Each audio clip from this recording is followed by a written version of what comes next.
उपस्थित हैं। हमारे बीच में सुंदरनगर विधानसभा क्षेत्र के हमारे लोकप्रिय विधायक भाई राकेश पिंबाल जी, बल विधानसभा क्षेत्र के लोकप्रिय विधायक श्री इंदर सिंह गांधी जी, मिल्क फेडरेशन के चेयरमैन श्री निहाल शर्मा जी, जिला परिषद के चेयरमैन पाल वर्मा जी, हमारे पुराने साथी और पार्टी के हमारे प्रवक्ता अजय राणा जी, डिप्टी कमिश्नर मंडी, एसपी मंडी, और यहाँ आज के इस कार्यक्रम में हमारे कर्मचारी नेता के रूप में श्री एनआर ठाकुर जी, श्री अश्विनी ठाकुर जी, रूपलाल जी, राजेश शर्मा जी, और जहाँ जिनके कॉम्प्लेक्स में यहाँ हम कार्यक्रम कर रहे हैं, प्रिंसिपल मेडिकल कॉलेज नेर चौक doctor RC Thakur ji, medical superintendent doctor जीवनंद जी, और यहाँ उपस्थित सभी भाइयों बहनों और पत्रकार,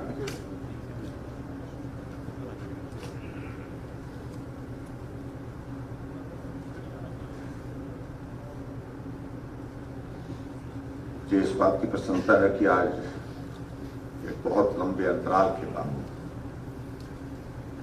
हम सामूहिक रूप से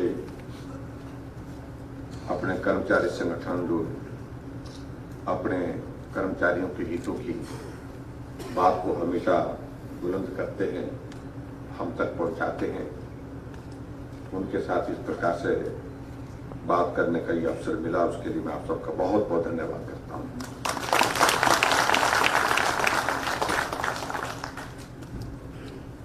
हिमाचल प्रदेश में आप सबके आशीर्वाद से हमारी सरकार का 3.25 साल का कार्यकाल पूरा हुआ।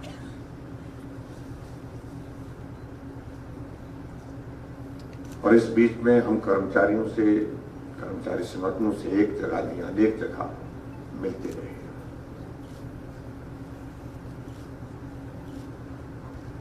मिलकर के बात होती थी, उनके अलग अलग मुद्दे, उन मुद्दों का समाधान की दृष्टि से हम बात करते थे अधिकारियों के साथ।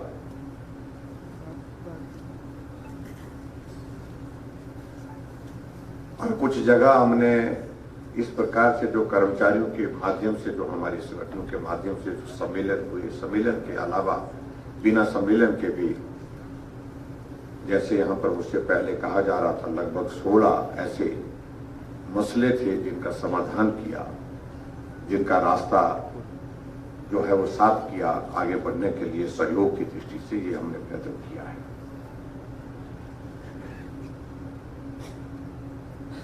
कर्मचारी सरकार के एक बहुत ही महत्वपूर्ण अंग है।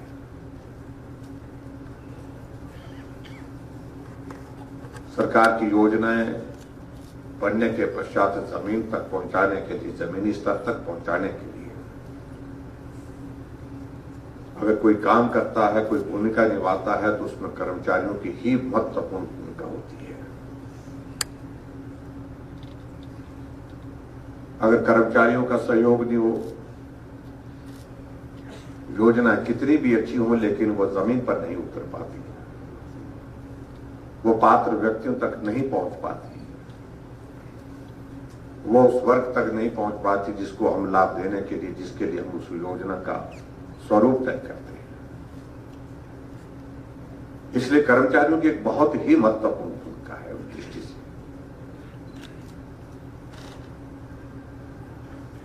और हिमाचल प्रदेश तो पूरे शायद देश में ऐसा एक राज्य है जिस राज्य में कर्मचारियों की संख्या अगर पॉपुलेशन के अनुपात के हिसाब से अगर निकाली जाए तो पूरे देश में हिमाचल प्रदेश पहले स्थान पर है, जहां सबसे ज्यादा कर्मचारी।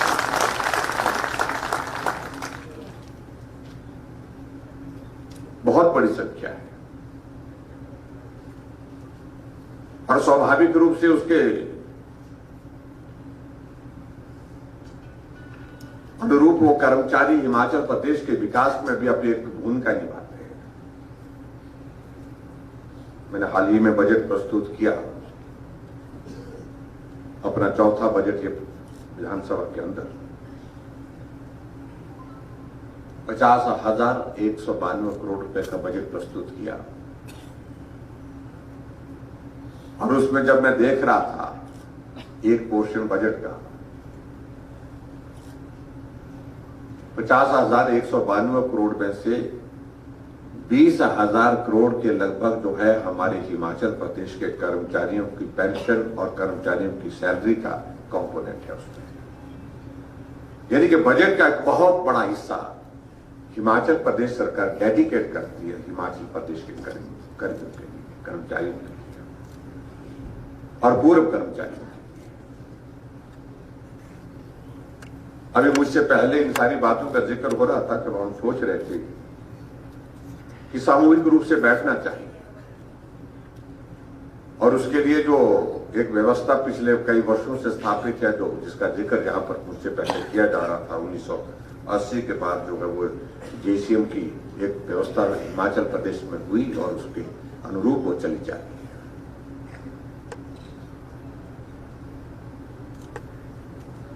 हम उस दिशा में आगे बढ़कर के काम करने के लिए मन बनाए हुए,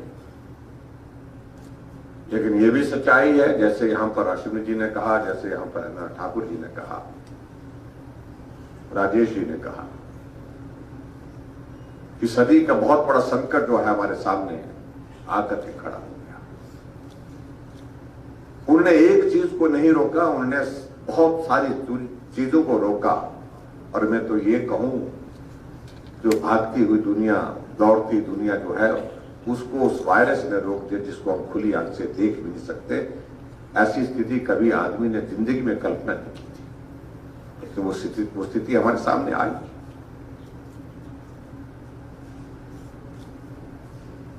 और मैं आप सबका इसके लिए हृदय से आभार व्यक्त करता हूं कि इस संकट के दौरान आप सबका बहुत बड़ा सहयोग किया, बहुत बड़ा जिसको मैं कह सकता हूं।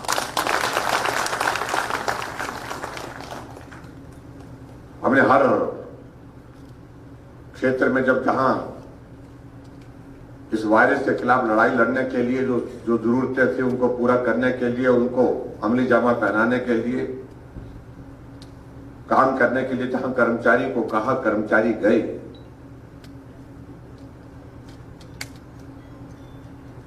और खासतौर से जो हमारे हेल्थ केयर वर्कर हैं, फ्रंटलाइन वर्कर हैं, उन्होंने तो बहुत ही महत्वपूर्ण भूमिका निभाई। लेकिन इसके अतिरिक्त जो दूसरे विभागों के कर्मचारी जो है वो अलग अलग रूप में कहां से किस रूप से सहयोग करके मदद कर सकते हैं, उसमें उन्होंने अपना सहयोग दिया।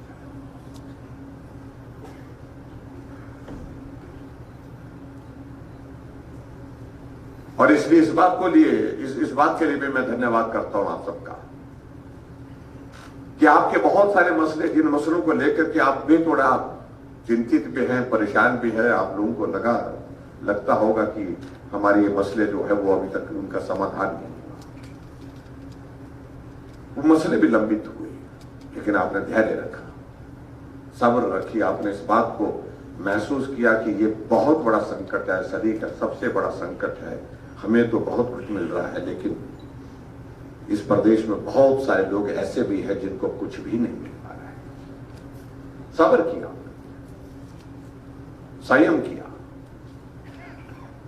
लेकिन फिर भी उसके बावजूद में मैं इस बात को भी कहना चाहूंगा, हिमाचल प्रदेश सरकार की ओर से जो बन सकता था, जो किया जा सकता था, उसमें हमने कभी 3 साल के कार्यकाल में कभी नहीं किया।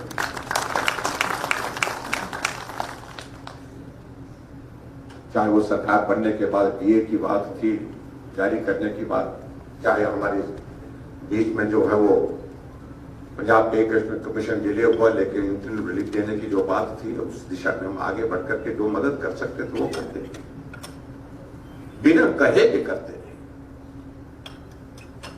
लेकिन जब संकट इस प्रकार का आ गया हमारे सामने, पूरे देश और दुनिया की आर्थिकी प्रभावित हुई, तो स्वाभाविक रूप से उसमें हमें भी बड़े संकट हमें भी संकट में परेशानी हुई। यहाँ ठाकुर जी कह रहे थे कि 4 मुख्यमंत्रियों के साथ मुझे काम करने का, मसले उठाने का जो अवसर प्राप्त हुआ, लेकिन 4 में से 3 मुख्यमंत्री की जिंदगी में ऐसा दौर नहीं, कार्यकाल में ऐसा दौर नहीं आया जिस दौर में से हम गुजर रहे हैं। लेकिन फिर भी हमने तय किया कर्मचारियों को समय पर सैलरी मिलनी चाहिए। फिर भी हमने तय किया कि कर्मचारियों के साथ हमारे पूर्व कर्मचारियों उनकी पेंशन नहीं रुकनी चाहिए। बहुत सारे प्रदेशों में ऐसी परिस्थिति भी हुई, कर्मचारियों की सैलरी रोक, पेंशन डिले हो गई, सैलरी में कट लगा दिया, पेंशन में कट लगा दिए।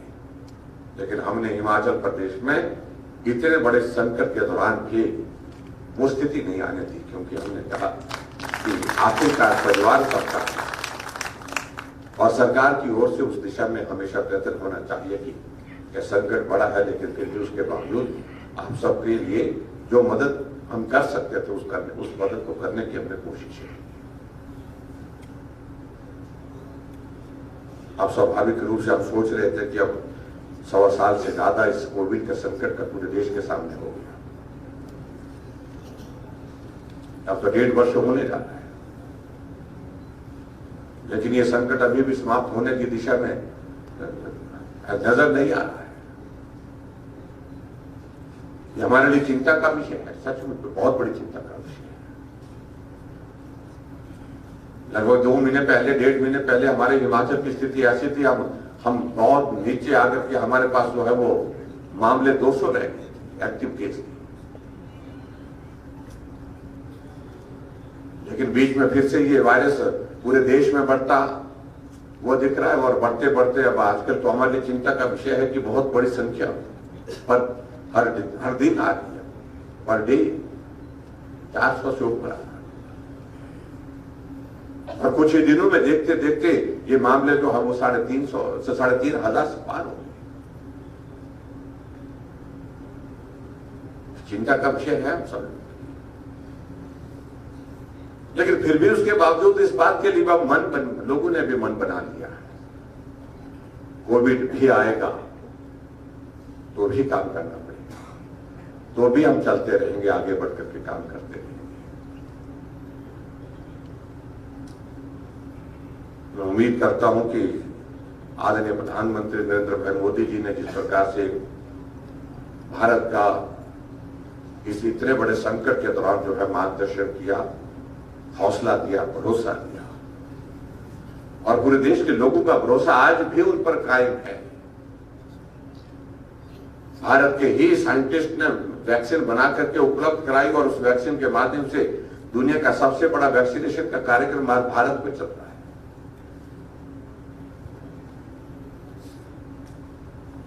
लेकिन जहां तक बात आती है कि अब हमको कुछ चीजों को लेकर के आगे करना है, हमारे काम बाधित हुए, प्रभावित हुए इसके कोविड के चलते काफी ज्यादा,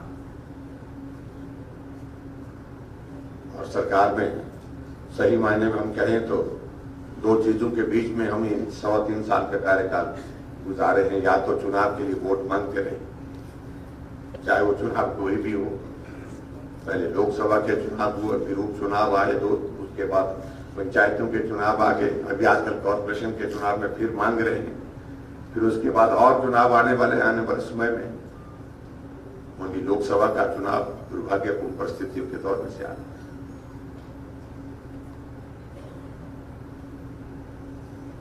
एक उपचुनाव कांगड़ा का दौर आ गया, उसके बाद अपना चुनाव फिर से आ जाएगा। इलेक्शन और कोविड के दौर में ही सारा स्वाभाविक रूप से, फिर भी उसके बावजूद भी हमने एक चीज को लेकर के तय किया कि काम तो होना है, काम करना है। इतना बड़ा संकट कोविड का, लेकिन फिर भी हमने लोगों के बीच में जाने की मनाही हमने नहीं, सारी व्यवस्थाओं के अनुरूप हमने हिमाचल प्रदेश में फिर भी हमने 42 असेंबली कॉन्फ्रेंसेस में मैंने जो है वो वर्चुअली कनेक्ट होकर के जो है वीडियो कॉन्फ्रेंस के माध्यम से 3,500 करोड़ रुपए के उद्घाटन और शिलान्यास,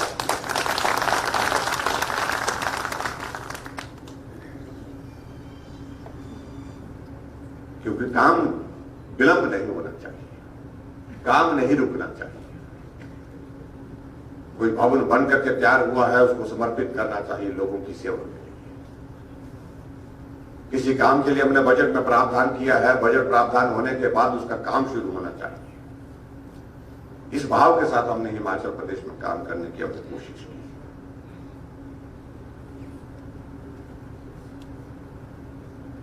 बहुत सारी चीजों को लेकर के आप कह सकते हैं, मुझे लगता है कि उन चीजों में जाने की आवश्यकता नहीं।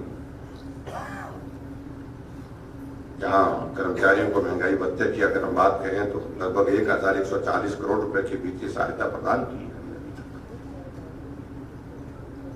छोटा हमारा मजदूर होता है, उसकी दिहाड़ी को भी हमने लगातार हर बजट में, साधन हमारे पास कम है लेकिन बजट हमारे पास कम है, लेकिन उसके बावजूद भी हम इतने बड़े संकट में भी उनकी दिहाड़ी बढ़ाने के लिए इसलिए काम करते हैं क्योंकि वो अपने परिवार को उसी दिहाड़ी से पालता है।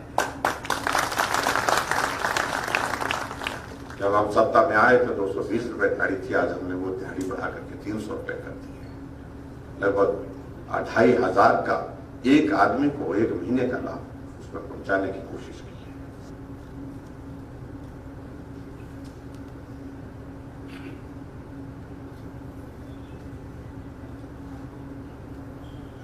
और जहां तक हमारे हिमाचल प्रदेश में जो हमारे एनपीएस कर्मचारियों को जो वर्ष 2003 से 2017 के दौरान जिनकी सेवानिवृत्ति अथवा जिनका देहांत हो गया, उन्हें रिटायरमेंट ग्रेजुटी और डेथ ग्रेजुटी का लाभ, और जिसमें लगभग 110 करोड़ रुपए खर्च हुए। इन सारी चीजों को लेकर अब जहां तक प्रश्न आते हैं, आगे के बहुत सारे विषय आते हैं कर्मचारियों के, उन बातों का अगर हम जिक्र करें, अब ये भी बात थी हम उससे पहले कही कि हम जो नई पेंशन योजना के अंतर्गत जो राज्य सरकार द्वारा दिए जाने वाले जो अंशदान को, जो मूल वेतन महंगाई और एनपीए के 10% को हमने बढ़ा करके जो उसको 14% किया, जिसमें लगभग 250 करोड़ रुपए का लाभ हमने निश्चित रूप से दिया है। ऐसी छोटी छोटी जो चीजें की जा सकती थी, लेकिन उसके बावजूद इस बात से भी हमको सहमत होना कि हमारी इच्छा तो बहुत कुछ करने की है, हमारी इच्छा तो बहुत सारी चीजों को लेकर के है, और निश्चित रूप से अच्छे हालात बनेंगे तो हम जल्दी करने की दिशा में उसमें प्रयत्न करेंगे। अभी जब कोविड का संकट थोड़ा कम हुआ तो आर्थिकी को थोड़ा संबल मिला, थोड़ा सपोर्ट मिला, लेकिन फिर भी अभी तक जो हालात बने हैं, जो परिस्थितियां बनी है, वो एक अलग तरह की, उसके बारे में आज की तारीख में कहना मुश्किल है, क्योंकि हमने बहुत सारी बातें इस कोविड के बारे में पहले कही, लेकिन वो कई बार गलत भी साबित हुई। गलत इसलिए साबित हुई कि इसका पता नहीं लग रहा, इसका नेचर, इसका प्रकृति का कोई गारंटी के साथ कुछ कह ही नहीं सकता है। चीज ही ऐसी है। एक वक्त हमारे जो है वो पिछले साल मई के महीने में, जून के महीने में एक स्थिति ऐसी है कि सिर्फ एक केस रह गया था हिमाचल प्रदेश में, एक्टिव केस एक रह गया था, लेकिन जब बढ़ने लगे तो जाकर के वो 8000 से पार हो गए।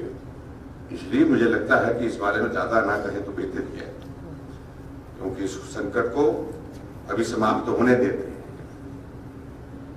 अब जहां तक आप लोगों ने कुछ मसलों को हमारे ध्यान में लाया है कि एक एक की तफसील देंगे, डिटेल देंगे, वो संभव नहीं हो पाएगा आज के इस कार्यक्रम में, लेकिन फिर भी जो मोटे तौर पर जो चीजों को लेकर के जो आप लोगों ने जो बातें कही, जहां तक पंजाब पे स्केल की जो आपने पे कमीशन की जो बात कही है, उन्होंने जारी कर दिया है, पे कमीशन अनाउंस कर दिया है, क्योंकि वो हम अभी इसी साल, अगले साल जो है वो फरवरी मार्च में जो है वो विधानसभा के चुनाव भी है। और जैसा हमसे पहले यहाँ पर साथियों ने कहा है कि एक व्यवस्था के अनुसार जो है हम उसमें कमिटेड हैं पंजाब पे कमीशन के साथ, जो हिमाचल प्रदेश के कर्मचारियों के लिए जो लाभ देने हैं, जो उनके हिस्से के मुताबिक, वो निश्चित रूप से पूरे करेंगे। ये मैं आपके बीच में कहना चाहता हूं।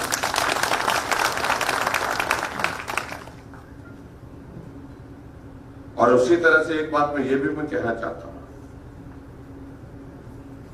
जो हमारे सामने यहां पर आप लोगों ने एक बात कही कि जेसीएम के बारे में बात कही। अब हमने कोविड का बहुत इंतजार कर लिया खत्म होने का, हम ऐसा सोचते रहे कि ये संकट खत्म हो जाएगा, उसके बाद हम बैठेंगे, समाधान निकालेंगे और उसके बाद हम इस काम को शुरू करेंगे। अब मैं समझता हूं कि अब बहुत ज्यादा इंतजार नहीं करना चाहिए। कोविड का कोई भरोसा, जैसे मैंने कहा कि इसका कोई भरोसा नहीं, खत्म होगा या नहीं होगा मालूम नहीं, लेकिन हम बहुत जल्दी जेसीएम की व्यवस्था करेंगे ताकि आप सबकी समस्याओं को सुना जाए और सुनने के साथ साथ जो समाधान किया जा सकता है समाधान किया जाए, और जहां हमको लगता है कि समाधान की दृष्टि से कुछ चीजों को लेकर के हमको और ज्यादा जो है वो डिटेल में उसमें जो है वो चर्चा करनी है, जिसमें थोड़ा समय भी लगता है, और उन सारी चीजों को उस तरह से हम जो है आगे बढ़ करके करेंगे। ये मैं आपके बीच में कहना चाहता हूं।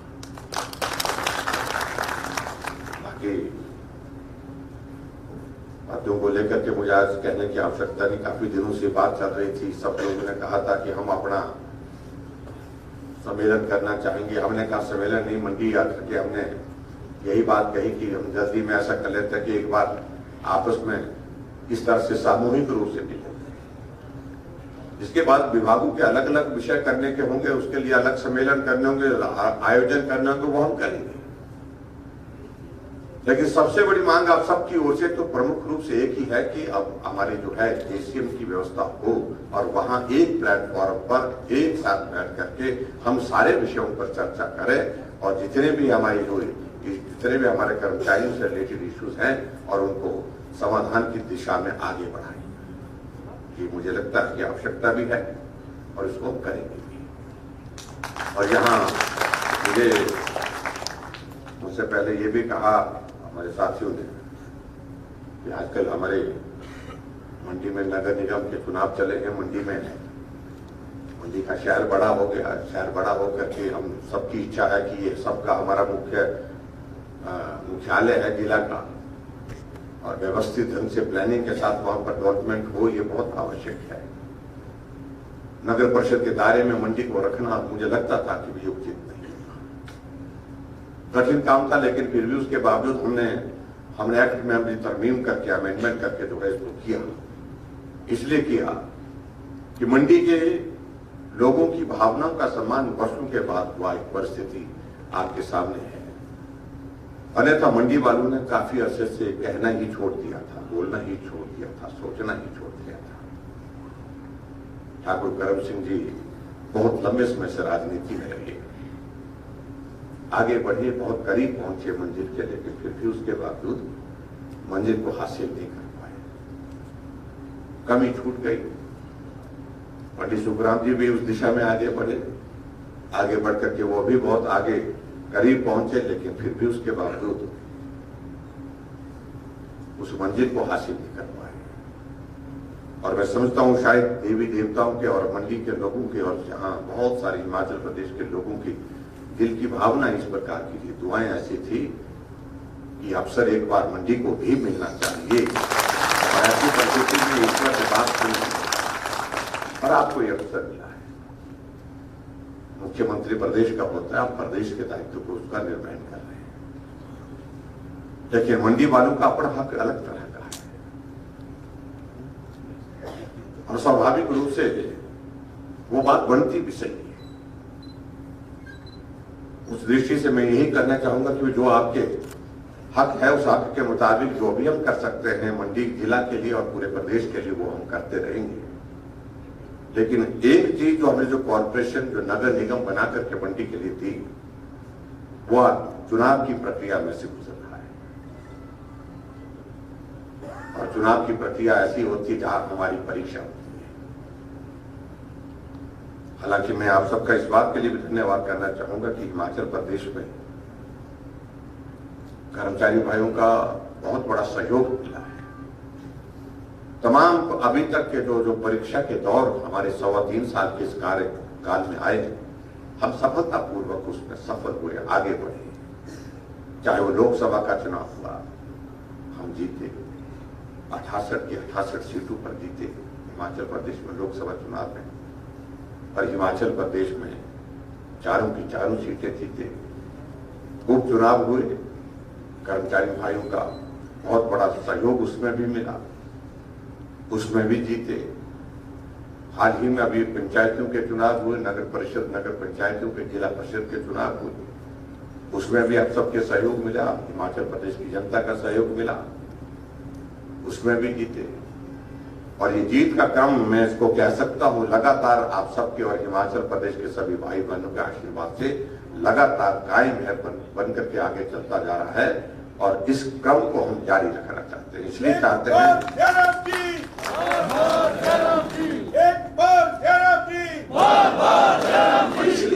तुम आगे बढ़ो, हम तुम्हारे साथ हैं। इसलिए हम इस बात का हम जिक्र कर रहे हैं। आमतौर पर तो ये बात है कि कर्मचारी को तो काम करना है, लेकिन फिर भी उसके बावजूद कर्मचारी भारत का नागरिक है। संविधान के अनुसार उनको अधिकार, तमाम अधिकार वो है जो हर एक नागरिक के पास है। उसकी अभिव्यक्ति उसने किस प्रकार से करनी है एक अलग विषय है, लेकिन वो लोकतांत्रिक व्यवस्था के अनुसार जो है वो अब संवैधानिक दायित्व का निर्वहन करता है। इसलिए मैं उसमें यही कहना चाहूंगा कि इस नगर निगम के चुनाव में मेरी आप सबसे निवेदन है, मेरा आप सबसे अपील है, उसमें सहयोग दें। साथ चलने वाली हो कॉरपोरेशन, सहयोग करने वाली हो कॉरपोरेशन, ये बहुत लाजमी है, बहुत आवश्यक है, ताकि तुम आगे बढ़ो, हम तुम्हारे साथ हैं। जयराम जी तुम आगे बढ़ो, हम तुम्हारे साथ हैं। क्योंकि जमीनी स्तर पर जब हमको काम करना है तो उसमें जमीन पर काम करने वाले लोग वो साथी होंगे, सहयोगी होंगे, साथ चलने वाले होंगे, सहयोग करने वाले होंगे, तो उसमें इनकलाब रहता है। उस दृष्टि से मैं आप सबसे यही निवेदन करना चाहूंगा कि जहां जहां आपका साथ है, संपर्क है, आपका एक सर्कल है, क्योंकि कर्मचारी एक ऐसा वर्ग होता है जिसका बहुत बहुत बड़ा लंबा चौड़ा सर्कल होता है, एक दायरा होता है, परिवार तक सीमित नहीं होता है। साथी, मित्र, दोस्त, ऑफिस के कुलीग, और उसके बाद अपना आपका जो है कर्मचारियों का एक अपना संगठन, दायरा सारा, जहां जहां भी जिस रूप में आप मदद कर सकते हैं उस मदद को आप करें, ये मैं आप सबसे निवेदन करता हूं। और मैं आज के इस कार्यक्रम में विशेष तौर से बहुत छोटे नोटिस पर यह कार्यक्रम यहाँ पर आयोजित किया, उसके लिए मंच पर उपस्थित हमारे जितने भी हमारे कर्मचारी नेता हैं उन सबका मैं धन्यवाद करता हूँ। मैना ठाकुर जी है, अश्वनी जी हैं हमारे बीच में, राजेश जी हैं, और उनके साथ सारे तमाम जितने भी हमारे प्रमुख नेतागण हैं उनका मैं दिल से धन्यवाद करता हूं। और मैं आपको विश्वास दे रहा हूं आप सबके समस्याओं के समाधान के लिए बहुत जल्दी जेसीएम के लिए हम आगे बढ़कर के काम करेंगे। इस दौर से बाहर निकलने के बाद ये मैं आपके बीच में कहना चाहता हूं, आप सब आज के इस कार्यक्रम में यहाँ आए, आप सबका बहुत बहुत धन्यवाद। नमस्कार, जय हिंद।